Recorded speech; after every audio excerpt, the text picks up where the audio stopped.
Ang lupit, may dipindot pa, may USB pa. Ay, oh wow! Ayun o! Ayun o!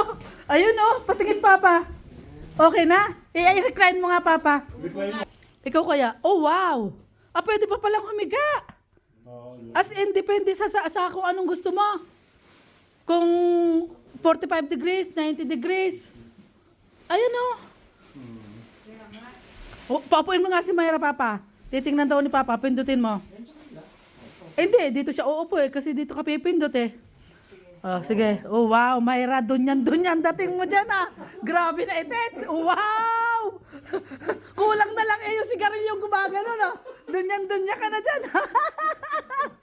Order pa kami TV. Ay, nag-order din ba kayo? Ay, yung luma nyo? 80, dyan sa taas. Ay, oh, sa bagay, tama. 80 80, inches. oh, di malaki. Tamang-tama yun, bonggang-bongga. Kailan ang dating? Ha? Kailan dating? Mga 1 month pa. Ah, okay lang. Mayroon pa naman. Ipasok mo na uli, Mayra, para masanay. Pindot. Hindi, dito yung malaki, dito. Ah, dyan yung malaki. Set up natin. Oh. Mayroon mo na yan. Oh, wow, ayun na, marunong na. Hindi mo pwedeng isagat dito yung Ang tawa ko sa iyo, ah. Napakaganda ng binilan yung couch na yan, ah. Papindot-pindot na lang, ah. Dandahan. Ay, ano tong screw na to? Itabi mo. Baka may ano yan, ha? Itabi mo. Itago mo muna. Ah, doon pala yung isa. Oh, ang ganda. Tapos dito ang TV. Ang ganda. Oh, wow. Kasi baka maglagay daw ng ano dito eh. Pero ito, hindi nakakulit yung ano nito. May recline din to eh. Hanapin sa ilalim. Pasok mo na. Meron to, panigurado. Saktong-sakto pala, Michael. Kaya nga kung yung Saktong-sakto rin. Hawak-hawak. kung yung isa yon, Saan? Nandiyan si ko. Yun, dyan. Hugutin. Oh, Charlie. Hawakan ko dito. Charlie, doon ka papa. Akong hahawak dito. Yung saan yung flashlight. Ayun, kunin mo. So, ito ay may kukonek tayong cord. Kasi nga ito ay automatic. tapos ito 1299 ito. Yung isa ano. Kaya ano. Ito 1.7. Yung isa 1.299. Ganda na. Magmatagalan na ito eh. Okay na, baba. O, dahan-dahan. Wop, baka Hindi ba parang mas maganda sinuot mo dito? para hindi ano. Dito? Ay, wala. Wala. Okay na. Ano ba ito? Oo, kami pa ngayon. Ay, ano. Hindi maigit. Mga foam. Ayun. Aha. Okay, good. Ano? Tawa si Papa eh. Bagay na bagay ito sa matatandang masakit ang likod. Pipindutin lang, magre-recline na. Automatic kasi. Bagay na bagay ito sa nanay ko kasi laging masakit ang likod. So ayan, table naman po yung i-assemble natin ngayon. Ng ano? Para daw hindi magkalat. Ilalagay na agad sa ano. Puan naman, 6-seaters. Nasaan ang manual? Meron tayong ano dito, impact.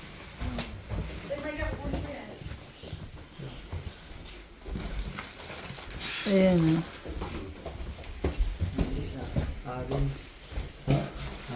Meron nung ano. Merong pag kailangan na lang to.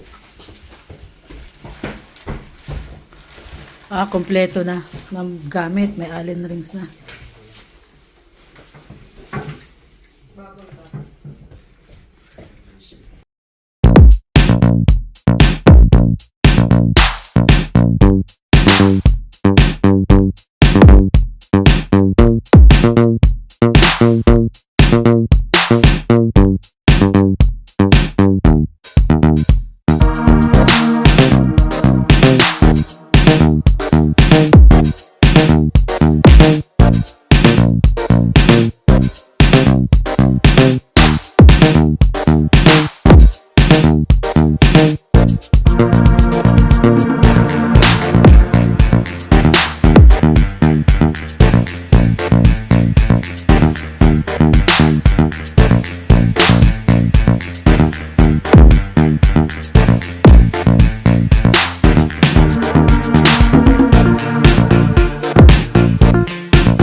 mga kamama, nag-a-assemble pa sila doon.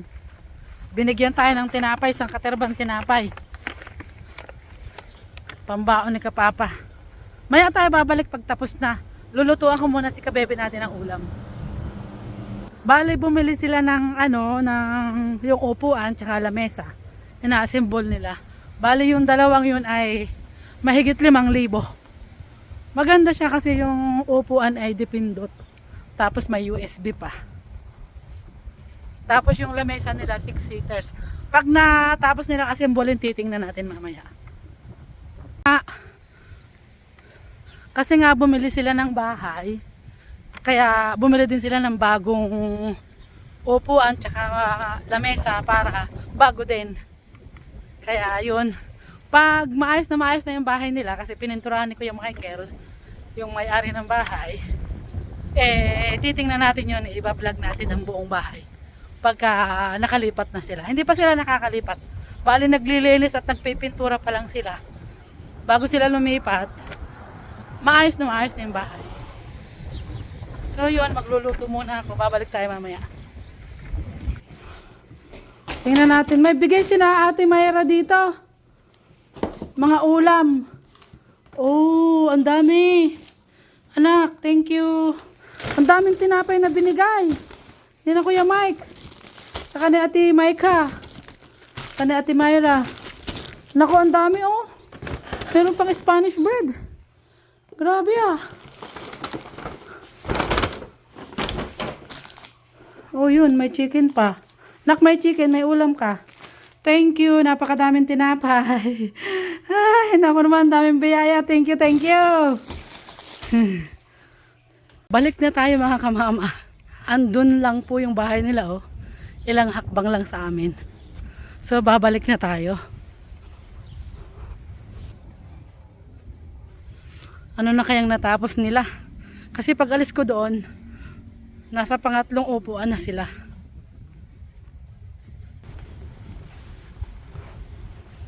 Mahirap din itong mag-assemble. Talagang maraming kuskus balungos. Mga screws. Kailangan susundin mo yung manual.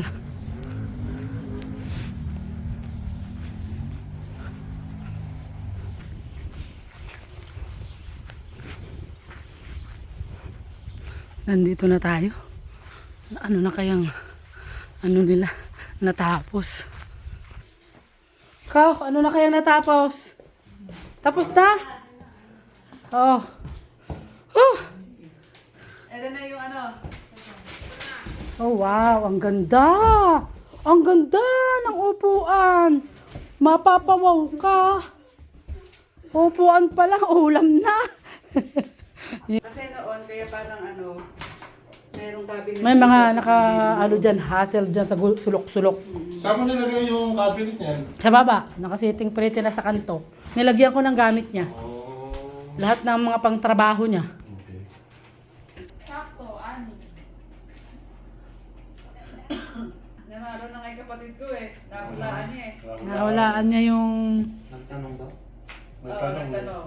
Siya yung una nagtanong. Nanalo siya yung 1,000. Nakbigyan mo na? Nabigay ko na. Nako, sino nanalo? Melba.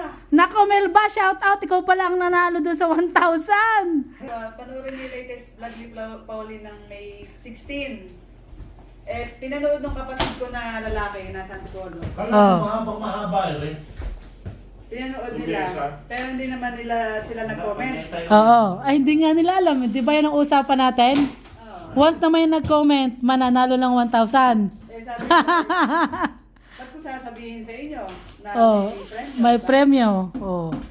Si Melba, di siya bumili kayo ng Baha. sabi ko, Yun. si Melba nanalo ng 1K. Sabi niya, Ditche, bumili kayo ng bahay? Oh. So, yun. Panalo siya ng 1K. Nagtanong siya eh. Sa inyo, ganyan din ang tawagan? Hindi. Ate. Hindi Kuya. mga Sanse, Diche, Hindi. Sa amin ate, kuya, nini, tutoy. Pagka bata-ba sa'yo, parang baby, yung bunso-bunso, nini or tutoy. Crazy ka kasi ganyan Nakakastila lo Oo. Iko. Diko. Diko. Ano yung Diko? Pangalawa. Pangalawa sa ano? Kuyang, Diko. Kuya. Tapos sangko. Ano? Sangko. Sangko? Ano yung sangko? Panganay? Ay, pangatlo. Ang may pangalan lang yung 1, 2, 3. 1, 2, 3. Ah, Sa amin. sa inyo. Tapos Oh. yung mga pang-apat, ang tawag na doon, yung pangalan ng lalagyan niya. Oh, pangalan na. Sa Okay. amin kasi, ate, Tiche, Sanse. Sanse. Wala na. Oh. Ngayon, kung may nakakabata pa doon sa ate na ang tawag sa kanya. Ate na. Ano lang. Ang tibay na ito.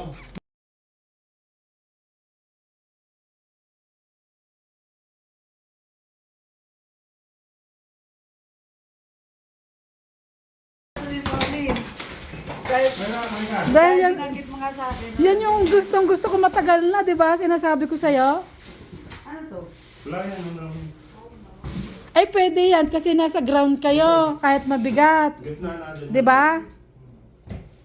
Anong ano yan? Tanggal mo na. Tanggalin na. Basahin mo muna. Ha? Expel occur clean it immediately. This is Oo. Basahin mo muna bago mo itapon. any variation Sa mga spill yun. pattern, texture or color are Para di Hindi na to mag-stay. pwede, hindi na lalagyan ng ano, no? Salamin. Hindi na. Ay, hindi na nilalagyan, Mayra yan. Sa kami, oh. Please do not place cold or hot items directly on the mouth. Oh, okay. Okay, yun. At wag mo yun, ayun. At least ano. Dito, ganyan lang. Mayroon ko naman mga upuan. Wow, set up na upuan ha. Ay, isa-isa upuan. Kaso, uneven yung ano eh. Pero, lalagyan ko lang ng ano. Tingnan nga natin. Tingnan natin ang forma. Aba, mukha yata magkakain na tayo bukas dito. Ha? Kasama namin si ano eh. Dito ko may lechon. Kasama, ay, tama-tama ulit yun dyan ah. Ilataglit yun dyan. Kaya nga. Sa gitna. Ang ganda oh. Ang ganda. Oh, yung bahay. Yan yung gusto kong lamesa. Ang ganda sa inyo yan. Ay, hindi pwede sa amin yan. Bakit? Maliit ang pwesto. Ang ganda. Pang ano dito. Kaya nga, eh, kung yan lang talaga ang laman, napakaganda. Nakamay ka, ikaw na lang ang kulang. Aba, ano kakainin? Hindi, ano na yan.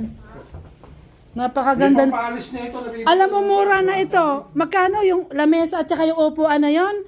10,000 nga inabot ng lahat. Pati ano. Ano ba, 10,000 o 5,400? Hindi, wifi. Sabi mo 5,400. Pagkano yung bintana? Ito, Tanggalin ko na Ay, ito. ayun, 10,000 kasama bintana. Wag lang hot surface. Ha? Tsaka ano. yung upuan tsaka ito, 5. Dahil Yan. kakainan, walang ano dyan, pwede mong tanggalin yan. Lagay mo muna dito sa yung dalawang upuan, tsaka mo idikit ng konti. Yan mga kamama, napakaganda ng lamesa. Pag Sobra. may bisita tayo, sila Pauli, di Oh, grabe ang ganda ng lamesa, oh. Pati upuan, match na match yung kulay. gray tsaka. Inom tayo. Nag-makeover tong bahay eh. Mm. Ano gusto? Ano ba yun? Nasa, ano? Papa, natatawa ako sa iyo ah. Nakakain na po. Tapos na po mag-assemble. Oh, ang ganda nga naman ng lamesa. Pala dito. Ah, oo, kasi sa bubong. Ipapuputol din pala ito ni Mike. Kasi nahapay nga sa bubong. Itong isang to. Pero ito hindi. Oh, wag. Kasi yun yung magpapalilim eh. Asan? Ang kulungan dito. Yung kulungan ng aso. Tatanggalin mo na yan. Tanggalin para open yun. Diretso doon sa likod. Ngayon, diretso yung sa garpo. Ganda na dito. Pauwi na tayo mga kamama. Tapos na pong mag-assemble. Napakaganda ng lamesa. Tsaka, ba hindi ko pa pala tinignan yung upuan. Hello mga kamama. Tingnan naman sa ano. Hello po. Dito na po tayo sa bahay. Thank you for watching mga kamama. Don't forget to like and subscribe. Bye-bye.